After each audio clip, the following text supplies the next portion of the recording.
नमस्कार दोस्तों, आज एक बार फिर हम डॉक्टर गुलशन सिंधवानी जी से बात करेंगे और टॉपिक है आज का कि हम कैसे घर पर अपने जो लैपटॉप से पढ़ाई करते हैं या फिर फ़ोन से पढ़ाई करते हैं, चाहे वो स्काइप के माध्यम से हो, चाहे फेसबुक, चाहे यूट्यूब पर टीचर आके आपको पढ़ाते हों, तो उससे जो कभी आंखों में जलन हो रही है या कभी मन नहीं लग रहा है, तो उससे कैसे आपको डील करना है या फिर कैसे उससे जो है उभर के निकलना है, आगे निकलना है, उसके बारे में ही आपको आज बताएंगे डॉक्टर गुलशन सिंधवानी जी। तो बिना देरी के सीधे ले चलता हूं उनके पास और वो बता रहे हैं इसका सॉल्यूशन।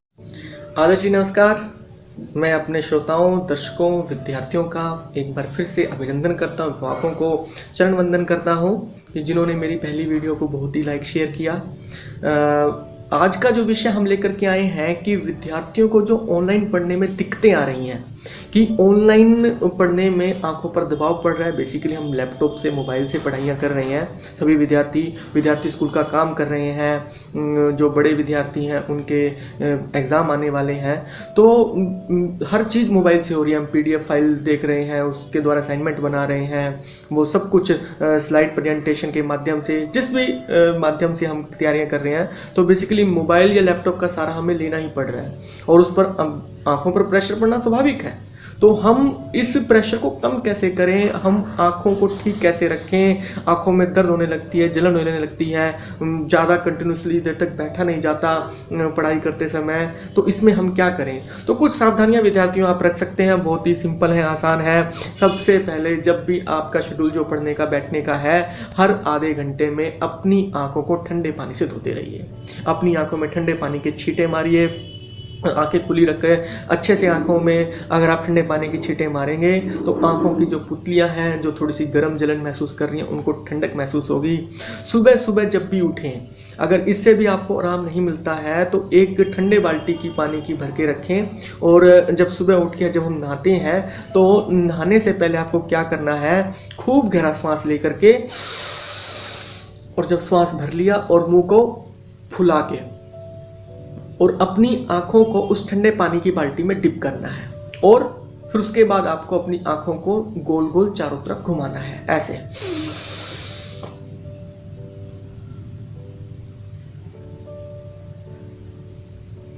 ये सारी प्रक्रिया जो गोल गोल घुमाने की है, ये बाल्टी में जब आप अपना मुंह डिप करेंगे तो उसमें अपनी आंखों को गोल गोल घुमाना है। इससे क्या होगा कि पानी है आंखों के चारों तरफ जाएगा और आंखों की जो पुतलियां हैं उनके अंदर जो गर्मी आपको महसूस हो रही थी, जलन महसूस हो रही थी, आपको ठंडक महसूस होगी, आपको बहुत अच्छा लगेगा।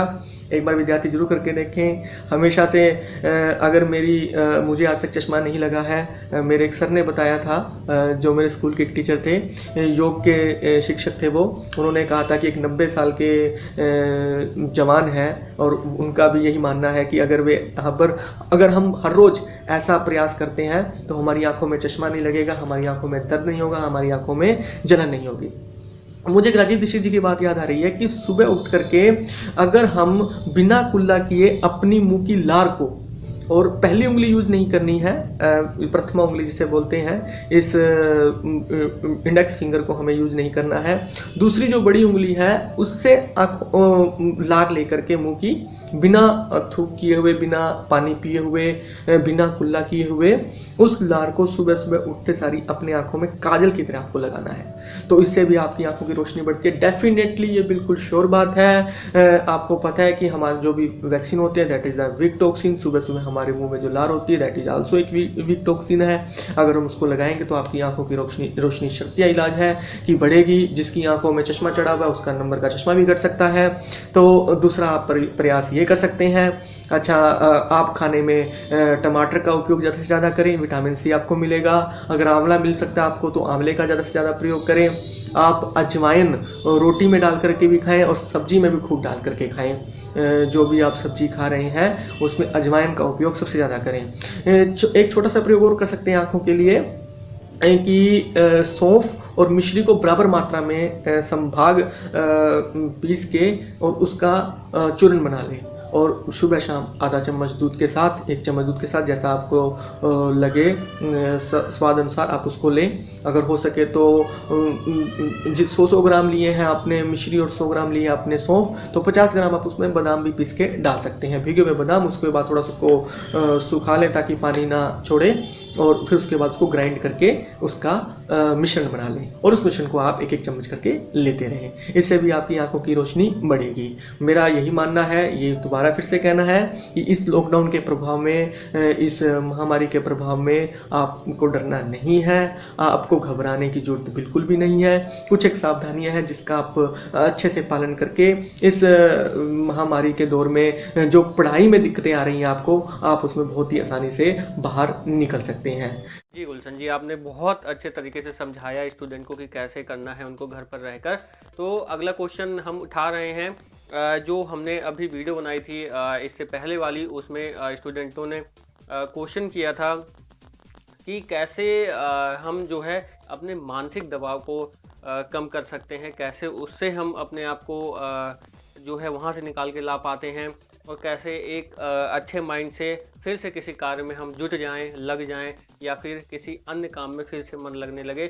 कुल मिलाकर मानसिक दबाव से हम कैसे बाहर निकलें, और अगर इसमें कुछ हम योगा का मदद ले सकते हैं, योगा कर सकते हैं, तो उसके बारे में भी थोड़ा सा डिटेल दीजिए। हाँ जी, हाँ आदर्श जी, अभी जो आपने विद्यार्थियों की तरफ से एक प्रश्न पूछा है कि भाई कि योग के माध्यम से हम अपने इस मानसिक दबाव को कैसे कम कर सकते हैं, या और भी क्या सावधानियां रख सकते हैं। जी हाँ, बिल्कुल, एक बहुत ही सिंपल और सरल प्रयोग आपको बता रहा हूँ, जिसका नाम है टंकासन। टंकासन एक ऐसा प्रयोग है जिससे आपके गले के, नाक के, आँख के जितने भी रोग हैं वो जल्दी से नहीं आते, आपको जल्दी से पकड़ते नहीं, आपकी रोग प्रतिकारक शक्ति बढ़ती है, आपका जो टॉन्सिल है वो नहीं होता, आपकी आवाज़ मधुर होती है इस प्रयोग को करने से।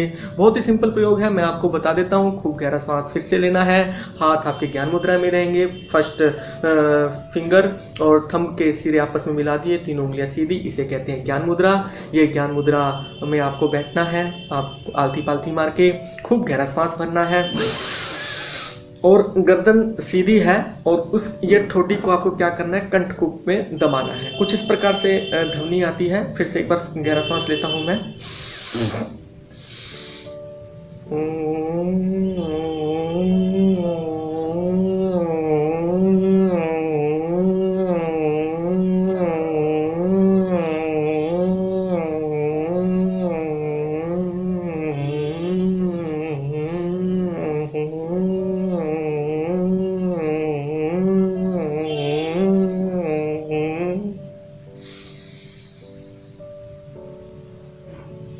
आदर्श जी, ये दिन में केवल 2 बार करना है विद्यार्थियों, आप सभी को, और इससे आपको ना तो कोई गले का रोग होगा, और जो महामारी का संकट अभी जो हम सबके ऊपर मंडरा रहा है उससे भी आप अछूते रह जाएंगे। तो बहुत ही सिंपल प्रयोग है। योगासन, ऐसे बहुत सारे प्राणायाम के माध्यम से भी आप अपने जो ब्रेथिंग है, कहते हैं ना कि जितनी ब्रेथ आप ज़्यादा लेते हैं, नाभि तक ब्रेथ लेने की कोशिश करें। आप जितना ब्रेथ ज़्यादा लेंगे, इनटेक ज़्यादा लेंगे, उतने ही आपके अंदर की जो WBC है वो बढ़ेगी, और WBC आपकी रोग प्रतिकारक क्षमता को बढ़ाता है, इम्यूनिटी पावर को स्ट्रॉन्ग करता है, बूस्टअप करता है। और आज जो भी स्टूडेंट अवेयरनेस प्रोग्राम में मैं अपने प्रोग्राम को लेकर के आ रहा हूँ, मैं इसी पर दबाव डाल रहा हूँ, जोर डाल रहा हूँ कि हम अपनी इम्यूनिटी को बढ़ाएं। तो प्राणायाम करने के भी बहुत सिंपल से प्रयोग है, मैं आपको एक बार बता देता हूँ। अच्छा, आजकल ये कहा जाता है ना, सबको पता ही है कि जो कोरोना वायरस है उसका जो पहला सिम्टम्स है जुकाम खांसी का है। तो दिन में 1-2 बार सूर्य विधि प्राणायाम जरूर कर लें। सूर्य विधि प्राणायाम का मतलब क्या होता है कि हम राइट जो हमारी नोस्ट्रिल है उससे श्वास लें, और लेफ्ट नोस्ट्रिल से श्वास छोड़ दें। मतलब मैं आपको करके दिखा देता हूँ कि हमें राइट नोस्ट्रिल से श्वास को लेना है, इनटेक, स्टॉप, एक्सेल।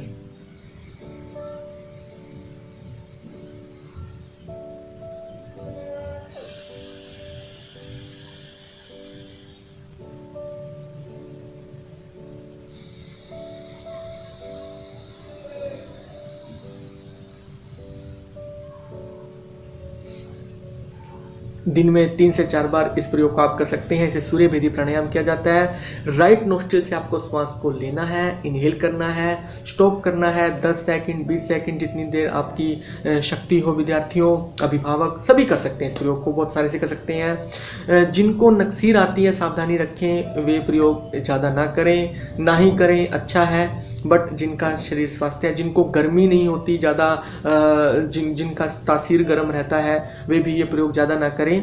जो ठीक ठीक अनुकूल स्वभाव के हैं वो दिन में 1-2 बार यथाशक्ति, जिसको बार बार ठंड लगती है, नज़ला होता है, तो वे 1-2 बार ज़्यादा भी कर सकते हैं। अगर कोई 3 बार कर रहा है तो वो 5 बार कर लें जिनको नज़ला है, और जिनको नक्सीर है वो केवल 1 ही बार कर लें। इससे क्या होगा कि शरीर की गर्मी बढ़ी रहेगी, रोग प्रतिकारक आपकी शक्ति बढ़ती रहेगी। और जो आपका जो राइट नोस्ट्रिल है उससे जो ईड़ा नाड़ी है, ईड़ा, पिंगला, ये नाड़ियाँ होती हैं, और वो हमारी ईड़ा राइट को बोला जाता है, पीड़ा लेफ्ट को बोला जाता है। फिर सुषुम्ना के द्वार खुलने लगते हैं। ये थोड़ा योग के मार्ग है, जिससे अगर हमारा सुषुम्ना का द्वार खुल जाता है, सुषुम्ना का द्वार ऐसा होता है कि हमारे दोनों नोस्ट्रिल साथ में चलते हैं। अगर एक नोस्ट्रिल चले तो कहते हैं कि भाई जो दोनों नोस्ट्रिल जो साथ चलते हैं तो उनका मानना होता है कि उनकी रोग प्रतिकारक क्षमता बहुत ज़्यादा बढ़ी रहती है। तो हम प्राणायाम का अभ्यास करेंगे, योगासन का अभ्यास करेंगे, तो आपके सुषुम्ना के द्वार खुलने के भी जो चांसेस हैं वो बढ़ जाते हैं। जी हाँ आदर्श जी, बहुत बहुत धन्यवाद। आज के लिए मैं इतना ही कहूँगा, और मैं अपने श्लोगन को फिर से दोहराता हूँ कि कोरोना को हराना है तो इम्यूनिटी को बढ़ाना है। कोरोना को हराना है तो हमारी इम्यूनिटी को बढ़ाना है। योगासन प्राणायाम को करना है, इम्यूनिटी को बढ़ाना है। योगासन प्राणायाम हर रोज करने हैं और इम्यूनिटी को बढ़ाने हैं। बहुत बहुत धन्यवाद डॉक्टर गुलशन सिंधवानी जी का, जिन्होंने इतनी अच्छी और महत्वपूर्ण जानकारी हमारे साथ शेयर की। तो दोस्तों, इस वीडियो में फिलहाल इतना ही। चैनल को लाइक शेयर सब्सक्राइब कर दें। अगली वीडियो में हम फिर से कोशिश करेंगे कि कुछ अगर और क्वेश्चन आते हैं तो उसको फिर से पुटअप किया जाए, और उसका जो है बेस्ट आंसर डॉक्टर गुलशन सिंधवानी जी से आप तक मैं पहुंचाऊं, या फिर वो भी पूरी कोशिश में रहते हैं कि कैसे छात्रों को एक अच्छी नॉलेज उस क्वेश्चन की दी जाए जो क्वेश्चन पूछा जाता है, उसका क्या सॉल्यूशन है, उसका भी बहुत अच्छे से ध्यान रखते हैं, और अपना बहुत ही सटीक, सही और एग्जाम्पल के साथ और प्रैक्टिकल घर पे आप कर सकें ऐसे एग्जाम्पल्स लेकर आते हैं और आपको समझाते हैं। तो दोस्तों, इस वीडियो में नमस्कार।